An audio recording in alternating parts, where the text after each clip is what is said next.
Ethan had burrowed into his bed again. The early morning sun sliced through the blinds, and Alex nudged the head of messy dark hair nestled against his chest. He told him to move, reminding him he was too old to still need cuddling. Ethan mumbled something about a long night shift at the hospital, pleading for just a few more minutes. The visible exhaustion on the younger man's face made Alex hesitate. He couldn't bring himself to force him awake. There was no blood between them, yet Alex had spoiled him rotten. The spare bedroom was little more than a showroom. Alex hadn't changed the sheets in 2 months. As he tried to slip out of bed, Ethan grunted and threw a leg over his, pinning him down. He whined for Alex to stay, to sleep in with him. The sudden press of skin on skin made Alex freeze. Ethan was in his prime, and Alex, despite the 10-year gap, wasn't exactly past his prime either. A certain physiological response in the morning was normal for any man. But experiencing it at the same time as the man he considered his brother was profoundly awkward.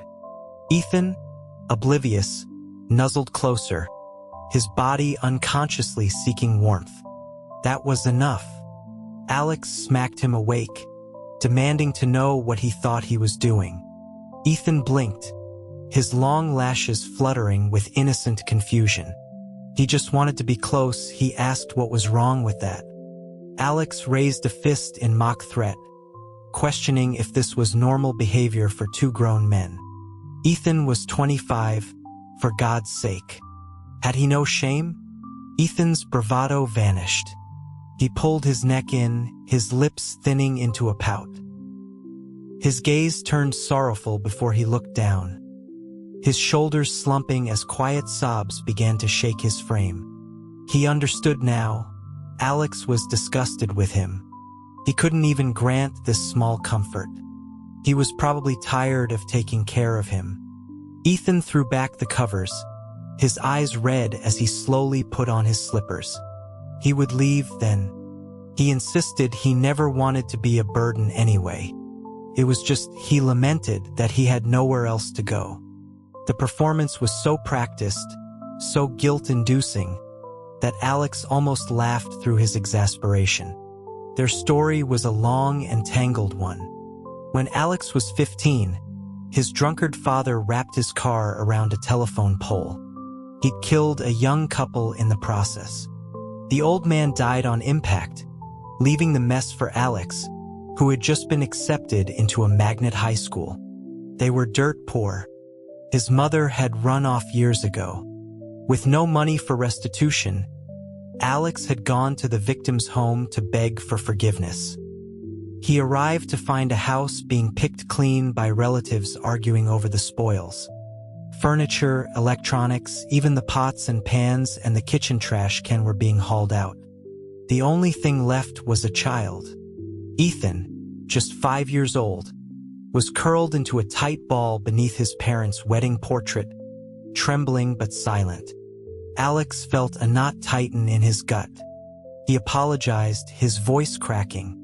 He was the son of the man who did this, but he had nothing to give. Ethan stared at him with the wary eyes of a cornered animal, tears welling but never falling. Alex crouched down, trying to sound gentle. He offered to write an IOU, promising to pay him back bit by bit once he started earning money. The child didn't seem to understand. Alex looked around the empty room, his awkwardness mounting. He changed the subject, asking who would take care of him now. At that, the boy's composure broke. Tears streamed down his face as he choked out that nobody wanted him, that he had no home. Alex's throat felt thick. He asked about the people who had just left. Weren't they his family? Ethan, wiping his eyes with small fists, explained that his aunts and uncles were only there to sell the house. Once they had the money, they might even sell him, too. Alex was stunned. He told the boy that was illegal, that people couldn't do that. Suddenly, the child lunged forward and grabbed his hand. His little voice was fierce. It was his family's fault. He had to take responsibility. Alex flinched, his first instinct to pull away. He was just a kid himself, barely able to feed one person, let alone two. But then Ethan's expression softened. He clung to Alex's shirt, his face a tear-streaked portrait of misery, and begged him to take him away. The sun was bright and hot that day, baking the pavement. Alex felt dazed, as if in a dream. When the world came back into focus, he was walking away with a child in his arms. He had no idea how they survived those years. Ethan was a sickly child, always in and out of the doctor's office. Alex would rush from school to the hospital to sit with him during 4 drips. He woke before dawn to collect cans and cardboard from dumpsters, competing with the old men who did it for a living. During school breaks, he did odd jobs for neighbors, building enough goodwill to shamelessly ask them to pick Ethan up from kindergarten. He never lived in a dorm through high school or college because Ethan was afraid of the dark and couldn't sleep unless Alex held him. Somehow, that habit had persisted for 2 decades. They'd moved from a cramped tenement to a decent faculty apartment. Alex was now a tenured high school history teacher. Ethan had grown up to become the youngest attending physician at the city hospital. But every night, if Alex didn't let him into his bed, Ethan would deploy the teary-eyed guilt trip. And with a face like his, who could resist? Defeated again, Alex lay back down and pulled the comforter over Ethan, telling him to stop crying and just get it over with.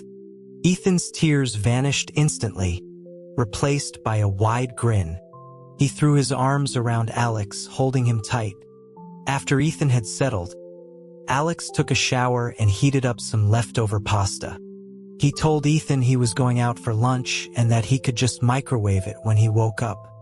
Ethan, content, just rubbed his face against the pillow and asked where he was going. Alex told him it was grown-up business and to mind his own.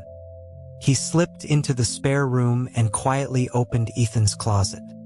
A new English teacher had started at his school, and the department head, Frank, was keen on setting them up.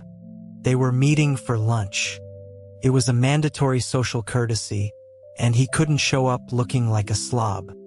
Unfortunately, his own wardrobe was a disaster.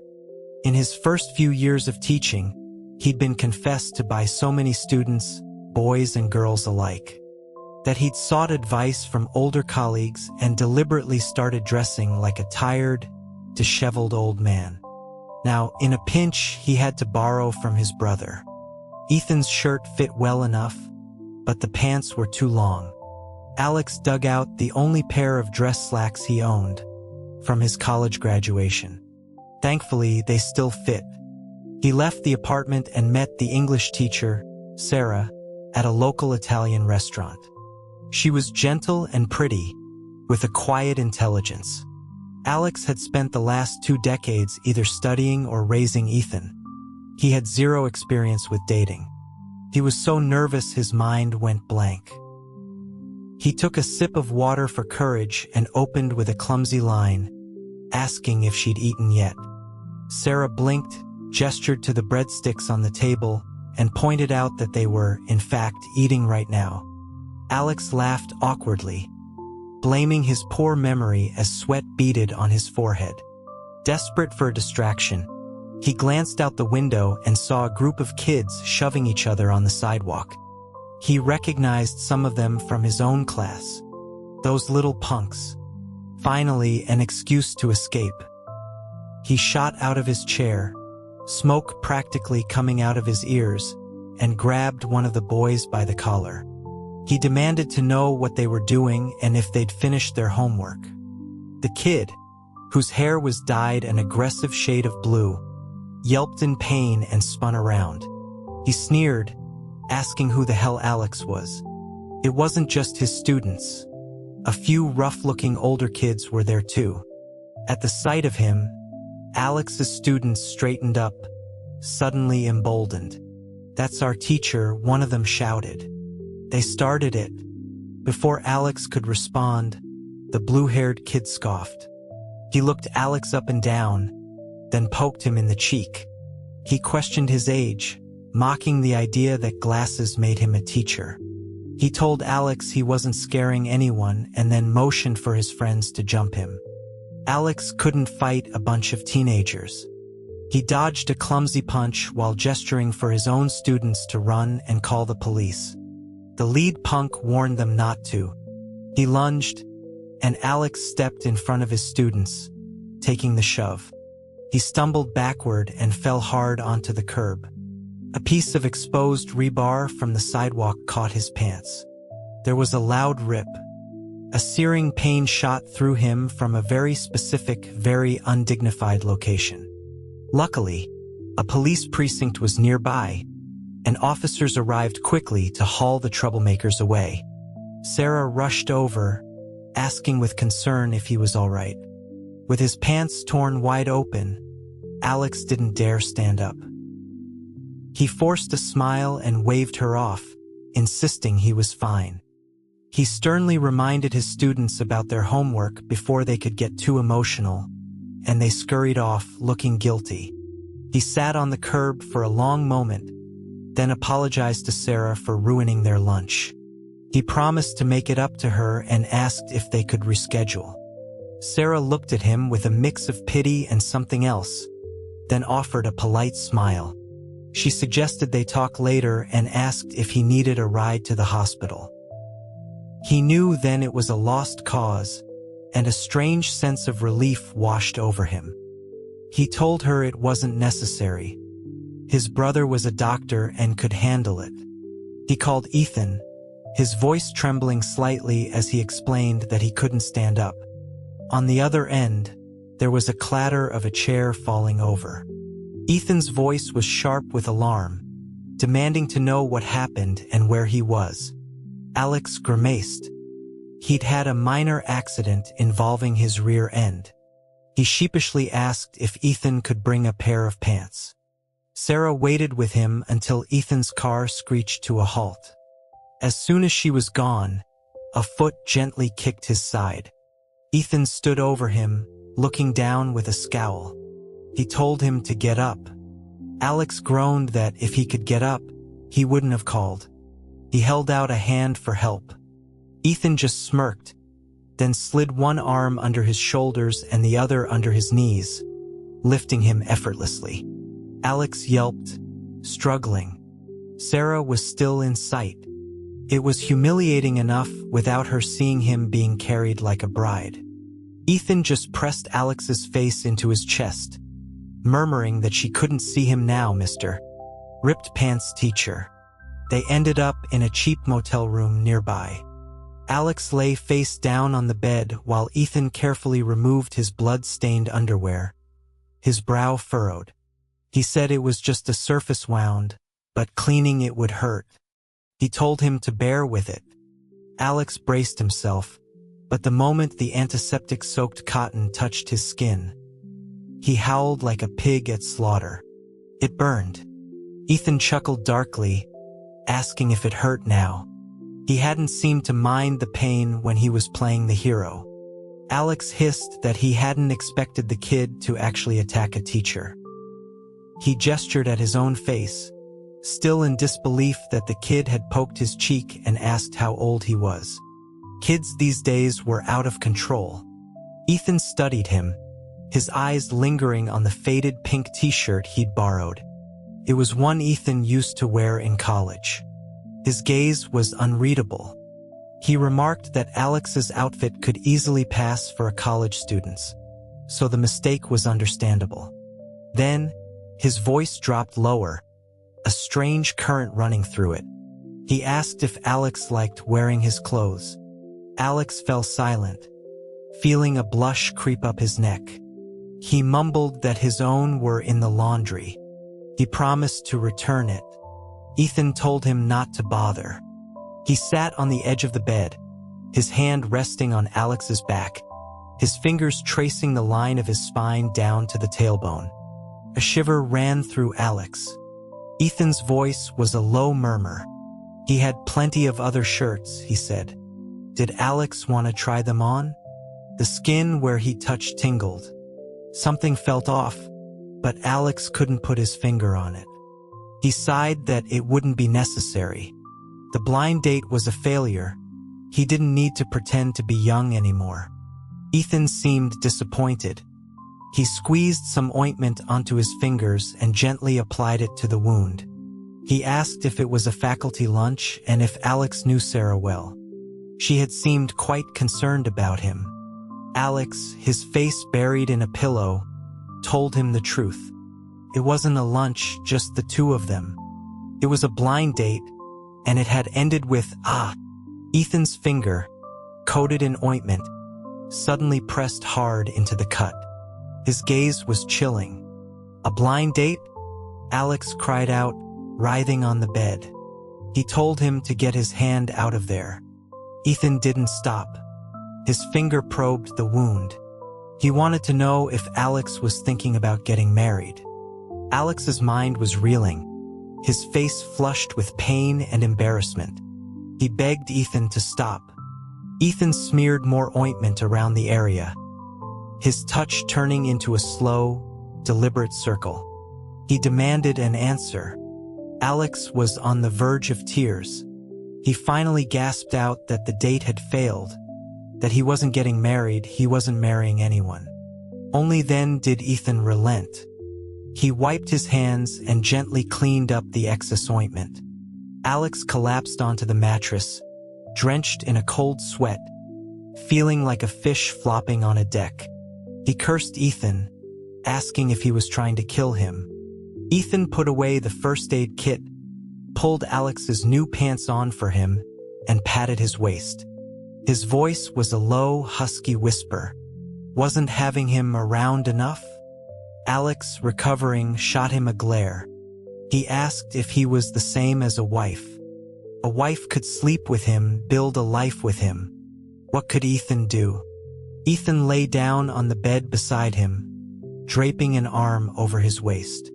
He pointed out that he slept with him and lived with him every day. Alex turned to face him, explaining that it was different. Sleeping with a wife wasn't just sleeping. It involved activities that could lead to having a child. He asked Ethan if he could do that. Ethan's eyes flickered. His hand slid from Alex's waist to his lower abdomen, rubbing gently. He couldn't, he admitted, but maybe Alex could. You had to believe in miracles. Alex swatted his hand away, telling him to knock it off. He questioned how a doctor could say such things. Ethan laughed, pulling him into a tight embrace, his face buried in Alex's neck. He just didn't want them to be separated. Alex's hand rested on his shoulder as he sighed. In his rush to provide for Ethan, he'd forgotten to teach him what a normal life looked like. Brothers didn't stay together forever. Even if Alex stayed single his whole life, Ethan would eventually have his own family. A bird's wings are meant for flying. All he could do was let go. He started asking around, putting out feelers for a suitable match for Ethan. 25 was too old to be revolving his entire world around his older brother. While Alex worried about Ethan, his department head, Frank, worried about him. After hearing about the disastrous date, Frank gave him some advice. Sarah was his niece, a smart, beautiful girl who had plenty of admirers. He'd introduced her to Alex because he saw Alex as a decent, reliable man. He told him not to let such a good opportunity slip by. He instructed Alex to buy Sarah a bracelet as a formal apology and then convinced Sarah to come visit Alex with some get-well-soon gifts. When she appeared at his door, asking if his injury was better, Alex was flustered. He insisted it was nothing and chided them for bringing gifts. Ethan was on call, so he had no backup. Frank gave him a pointed look, so Alex retreated to the kitchen, offering to cook them a proper meal to make up for last time. Sarah was pleasantly surprised by the spread and complimented his cooking. Alex explained sheepishly that Ethan was a picky eater and had turned him into a chef. Sarah smiled. That was nice. Frank seized the opportunity, launching into a sales pitch. He praised Alex's work ethic, how he'd raised his brother all on his own. A man who could both earn a living and run a household. A woman wouldn't have to worry about a thing with him.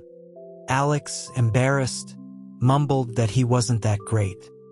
Frank clapped him on the shoulder, telling him not to be so modest. He then turned to Sarah, telling her that they weren't getting any younger, and a good, honest man like Alex was hard to find. He was just a bit shy. Frank went on about how Alex, a history teacher, and Sarah, an English teacher, could perfectly handle their future child's education. Alex froze. Child? Sarah looked up, her voice soft. She had a daughter, Yo-Yo. Alex's mouth opened, but no words came out. He looked at Frank, who avoided his gaze, explaining that Sarah's divorce was due to an abusive ex-husband. Yo-Yo was a sweet, well-behaved girl about to start elementary school. Before Alex could speak, Frank put a hand on his shoulder, telling him they were both still young enough to have another child of their own. He urged him to think about it. Suddenly, the front door opened. Ethan stood there holding a birthday cake box. His eyes scanned the three people at the table, finally landing on Alex. His voice was laced with an unfamiliar chill. Why hadn't Alex told him they had guests? Alex's heart skipped a beat. He hurried over to take the box, asking why Ethan was home so early. Ethan's gaze was fixed on him. It was his birthday, he said quietly. He'd switched shifts to surprise him. His eyes flickered towards Sarah, a self-deprecating smile touching his lips. It was quite a surprise. Alex took the cake, a warmth spreading through his chest. He'd forgotten his own birthday, but Ethan had remembered. He urged him inside, offering to cook him fresh food. Frank frowned as he watched Alex fuss over Ethan, getting his slippers, taking his bag. He asked if that was his brother.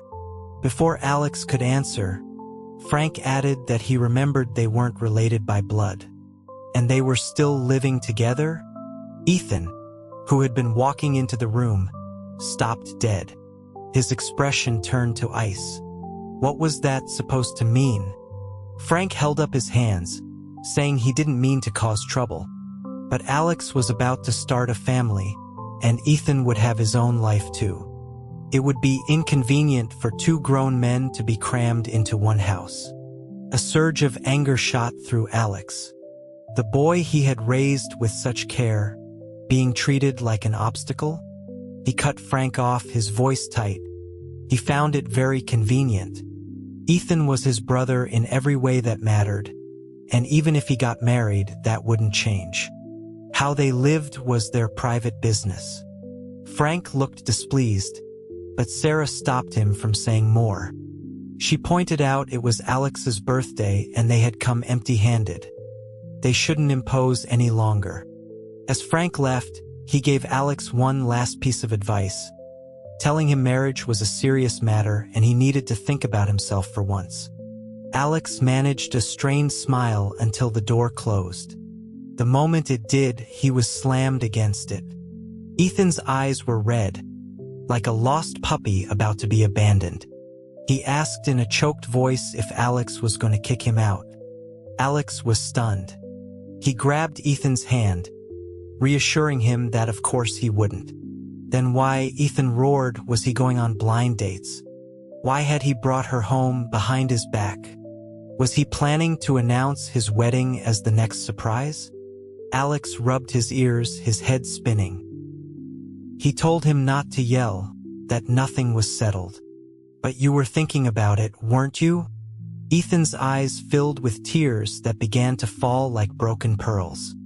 Alex tried to wipe them away, but Ethan slapped his hand away, his expression wounded. Once Alex had his own little family, he would forget about him. He would become less and less important until he was nothing. In that case, Ethan said, he would rather leave on his own. Before Alex could stop him, the front door slammed shut, nearly hitting him in the nose. Ethan was gone. The kid had a temper. He was gone for days, not answering calls or texts. Alex tossed and turned at night, unable to sleep. He couldn't figure it out. It was just a blind date. What was Ethan so angry about? The more he thought, the more uneasy he felt.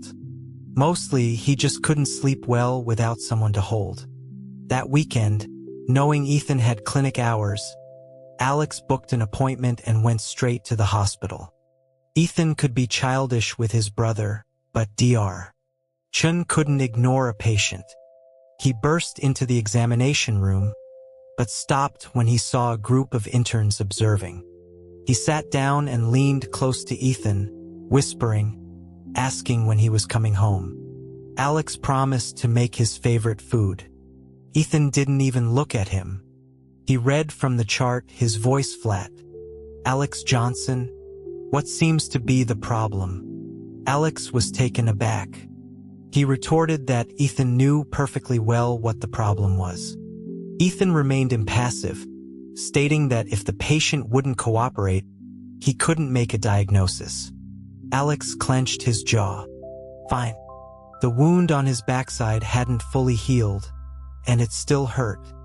Ethan didn't miss a beat. Wrong department. Go upstairs to colorectal. Next. Alex stopped him, blurting out another ailment. His stomach hurt. That was internal medicine, right? Ethan's expression was still blank.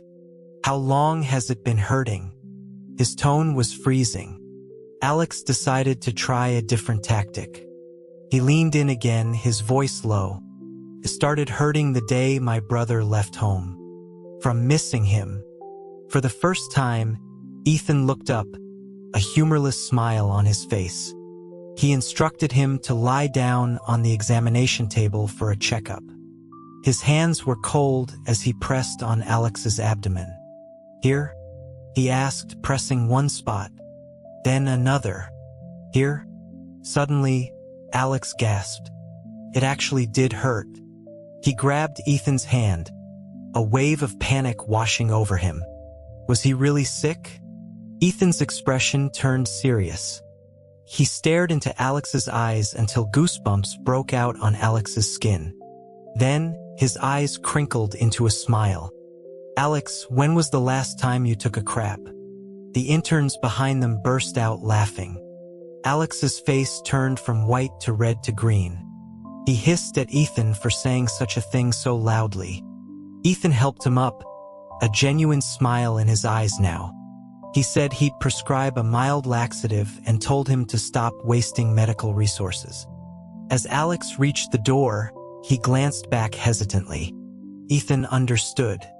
He would be home after his shift. That evening, Alex hummed as he prepared a rich beef stew, Ethan's favorite.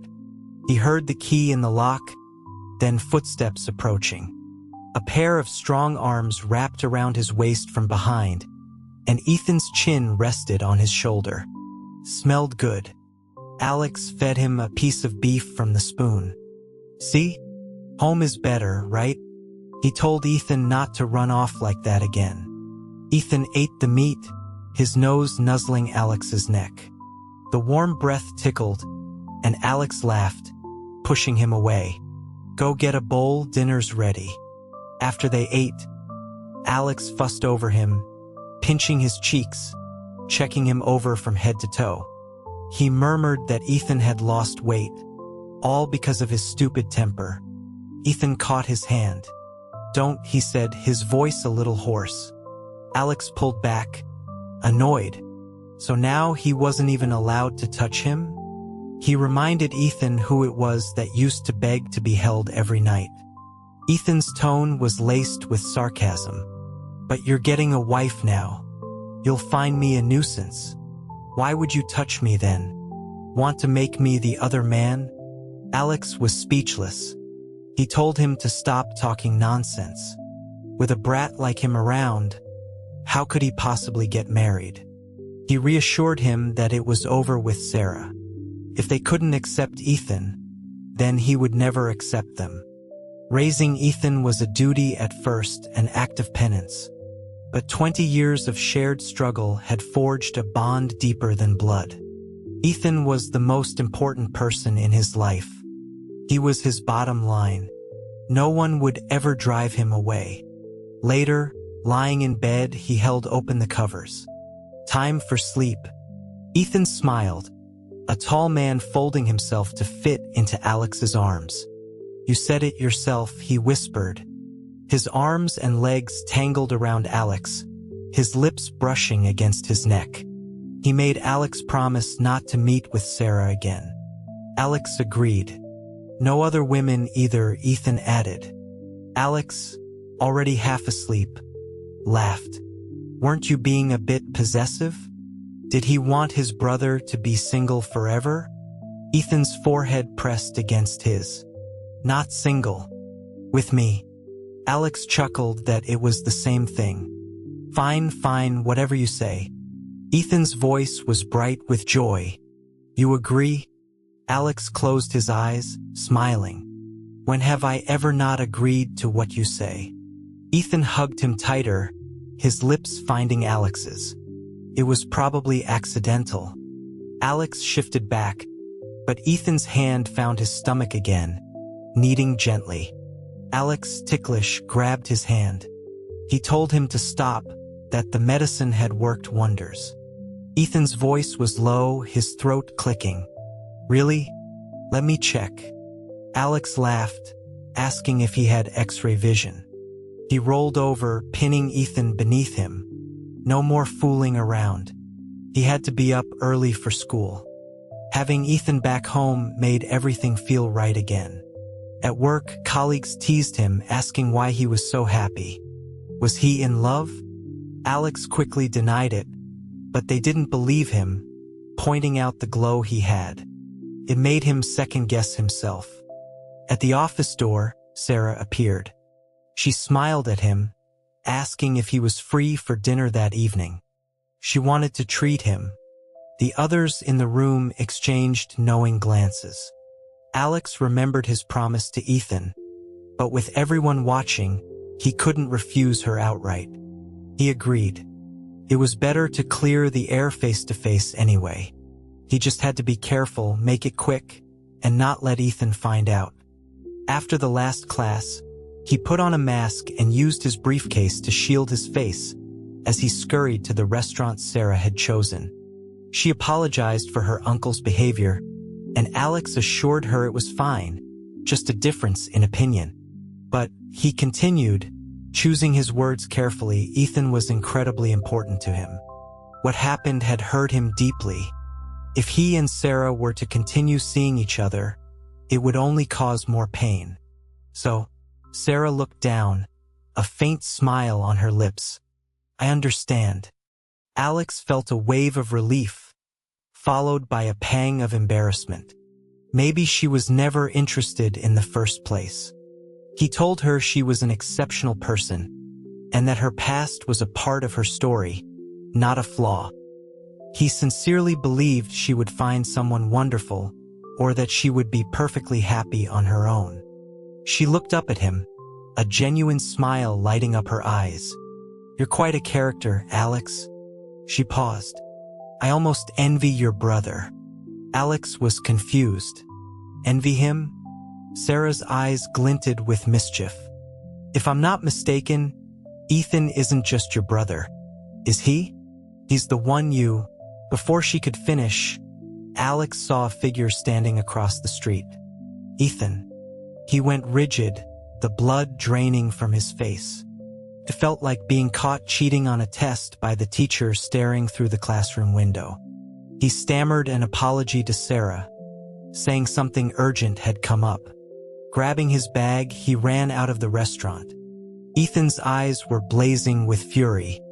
Alex flinched, his steps faltering. He tried to explain that it was a misunderstanding. Ethan grabbed his wrist and dragged him to the curb, hailing a cab. "Shut up. We'll talk at home." The ride was suffocatingly silent. Ethan's anger was a palpable thing, something Alex had never seen before. He knew he was in the wrong and tried a few times to say something, but Ethan ignored him completely. He was practically dragged back into their apartment. The moment the door closed, Ethan shoved him against the wall. "You promised me you wouldn't see her again. What was that tonight? Did you change your mind?" Ethan was taller now, and he leaned in, trapping Alex, his presence overwhelming. Alex swallowed hard. He explained that he was afraid to tell him, afraid he would get the wrong idea. Ethan laughed, a cold, sharp sound. "So you lied to me instead." He gripped Alex's chin, forcing him to look up. "Are you trying to have it both ways, Alex?" Alex stared at him, bewildered. "What are you talking about?" "Don't play dumb," Ethan snarled. "Didn't you agree to be with me?" Alex protested that he was with him every day. He told him to stop being childish. "Alex Johnson." Ethan's voice was a raw shout. "How long are you going to pretend?" He crashed his mouth down on Alex's, a punishing, bruising kiss that stole the air from his lungs. When he finally pulled back, their lips still touching, his eyes were bloodshot. "Do you understand now?" He was panting, his body pressed against Alex's, his eyes burning with an undisguised, ferocious desire. "I stopped seeing you as a brother a long time ago. I'm in love with you. I want to date you, to kiss you, to strip you down and make love to you. Is that direct enough for you, brother?" A sharp crack echoed in the room. Alex's hand trembled as he stared at the red mark blooming on Ethan's cheek. He demanded to know if Ethan had any idea what he was saying. Ethan's head was turned to the side. He tasted blood, then turned back to Alex, a chilling smile on his face. "I know exactly what I'm saying. Alex Johnson, I love you. I can admit it. Can you?" He cornered Alex again, his gaze sharp enough to pierce through his soul. Alex's lashes fluttered. He looked away, asking what he was supposed to admit. For 20 years, he insisted, he had only seen him as a brother. Ethan let out a hollow laugh. "The first time I touched you in the middle of the night. The first time I kissed you while you were asleep. You were awake for all of it, weren't you, Alex? Why didn't you stop me? Is that something brothers do?" He lifted Alex's chin, his voice a whisper against his lips. "Stop lying to yourself. You love me too, don't you?" Alex's heart hammered against his ribs. A volcano of long-buried feelings threatened to erupt. But the weight of everything else was too heavy, and he forced it all back down. He pushed Ethan away and led him to the spare room. On the dresser were 2 photo frames, his parents. "Kneel." Alex forced Ethan to his knees beside him. "Don't you ever forget how we met. My father killed your parents. I raised you to atone for that sin. You say you love me? The son of the man who destroyed your family? How could you face your parents if you were with me?" Ethan's jaw was tight, his fists clenched. He was silent for a long time. "It was your father who was driving," he finally said, his voice strained. "Did you tell him to drink? Did you tell him to crash?" He turned and pushed up Alex's sleeve, revealing a faint, circular scar on his shoulder. "Didn't he give you this with a cigarette? Didn't he crack your head open with a chair leg? You were a victim too. What sin do you have to atone for?" He choked back a sob, his gaze unwavering. "That reason, Alex, is not good enough." Alex hung his head, his eyes burning. "We're both men. I'm 10 years older than you. People will laugh at you for being with an old bachelor like me. You have a bright future. The hard times are over. Don't you want a normal life?" "No," Ethan said softly, taking his hand. "I only want to be with you. I don't care what anyone else thinks. But I care." Alex ripped his hand away. "You've been tied to me for 20 years. Do you plan to cling to me for the rest of your life?" I'm just an ordinary person who wants an ordinary life.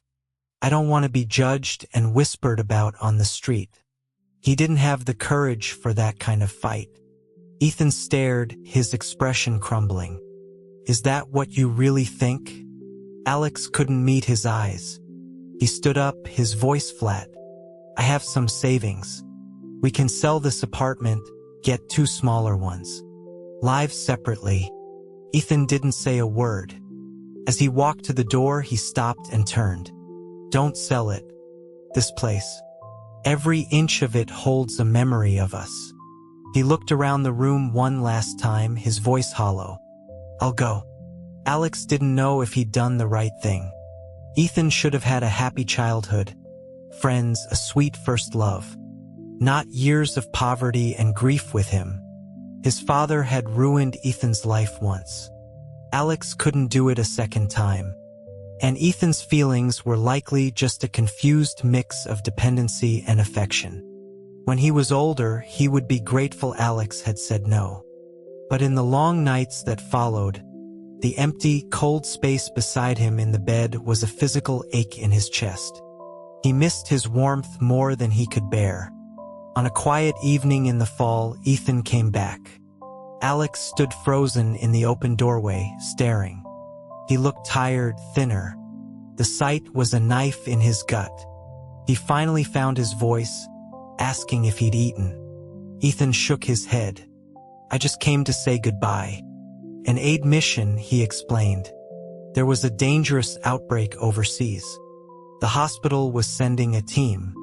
He was on a flight that night. Alex's voice was faint. Was it dangerous? Did he have to go? Ethan's hand rested on his luggage handle. I volunteered.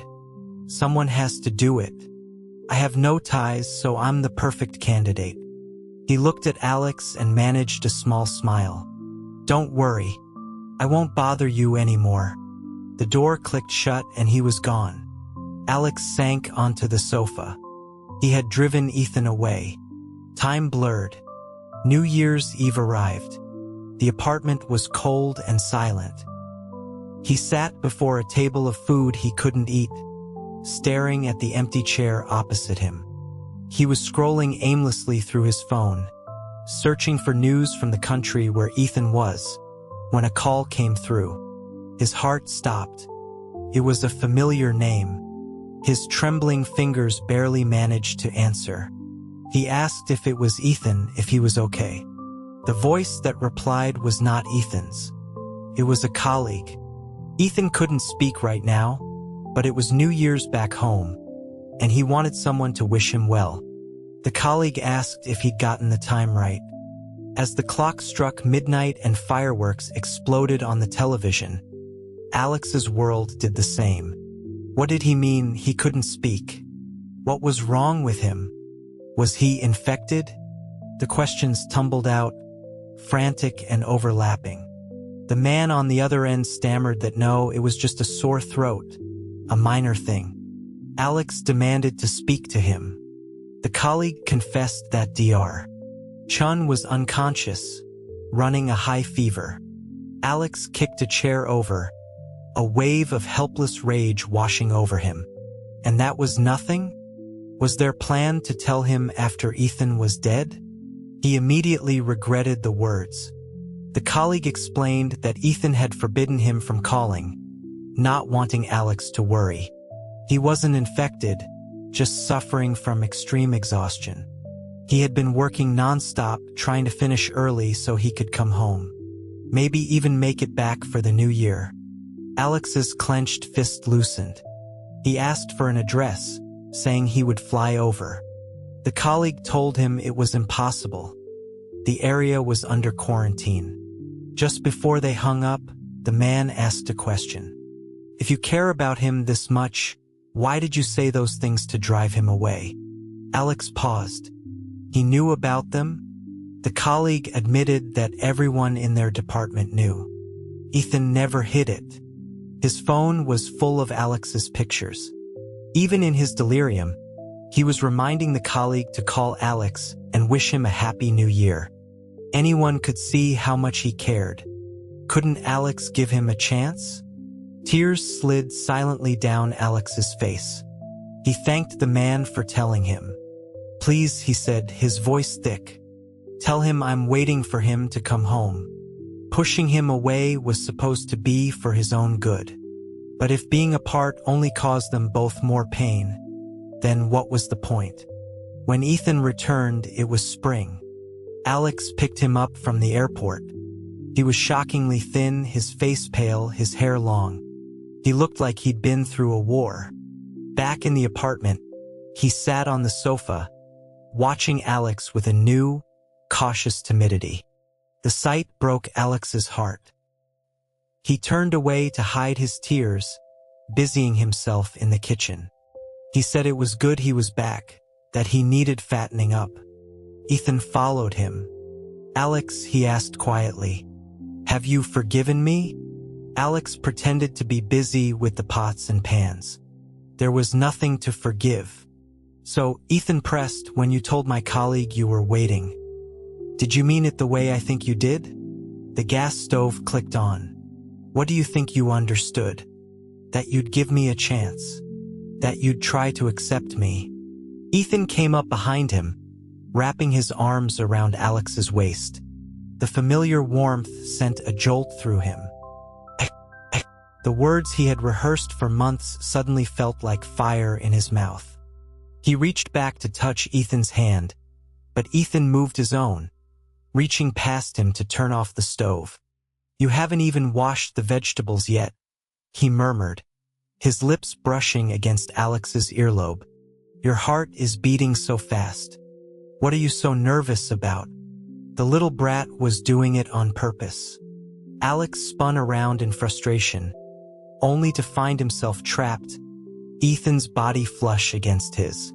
So he prompted, "What was it you wanted to say?" All the timidity was gone, replaced by the old, confident swagger. He pressed Alex back against the counter, his hands finding his waist. "Still not talking, Johnson?" That was it. Alex threw his hands up, cupped Ethan's face, and pulled him down for a kiss, determined to take control. "I want to be with you," he declared against his lips. The damn fool had offered himself up on a silver platter. He was going to take it. Ethan chuckled into the kiss, easily parting his lips and taking over. His hands slid from Alex's waist to his chest, unbuttoning his shirt, his teeth leaving a mark on his collarbone. "This time, Alex," he breathed, "you're the one who started it. No regrets." Alex arched his neck, his fingers tangling in Ethan's dark hair. No regrets. For the next 20 years and the 20 after that, he would be tangled up with him. Until one of them grew tired. Or until the oceans ran dry.